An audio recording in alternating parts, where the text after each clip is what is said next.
ও দাদারা ভালো আছেন? ভালো থাকবেন, আশা করি ভালোই আছেন।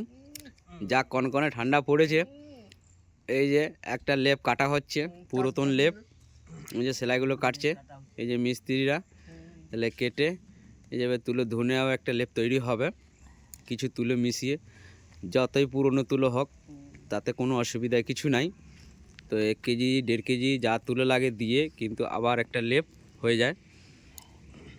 দিয়ে এটাকে তুলোটাকে মেশিনে দুবার ধুনে দেবো। দুবার ধুনে দিলে বুঝতে পারবে না কোনটা নতুন কোনটা পুরাতন, কিন্তু একবারে ফ্রেশ মাল হয়ে যাবে। এই যে মিস্ত্রিটা কাটছেন।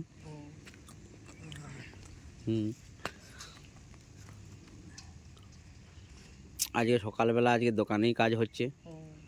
আজকে দোকানে 3টে কাজ আছে, তাহলে আজকে ভাবছি ফাঁক দিকে যাবো না, আজকে দোকানেই রয়ে যাব।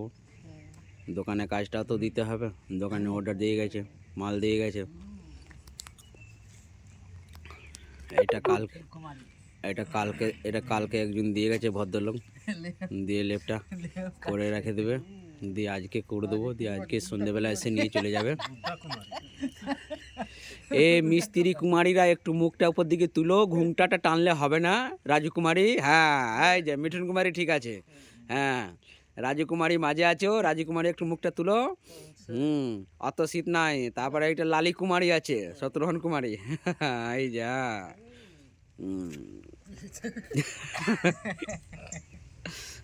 সব মিস্ত্রিগুলোকে কুমারী আছে মিস্ত্রি। না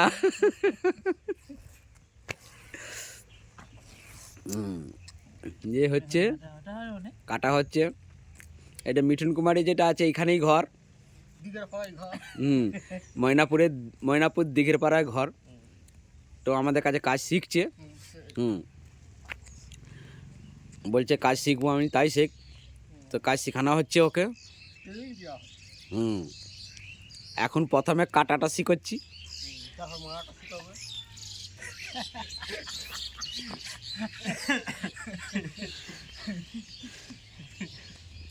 লেপ কাটাটা শিখে নিলে তারপরে ধুনা, তারপরে পিটোনা, তারপরে সেলাই, অনেক অনেক দেরি আছে ওকে শিখতে।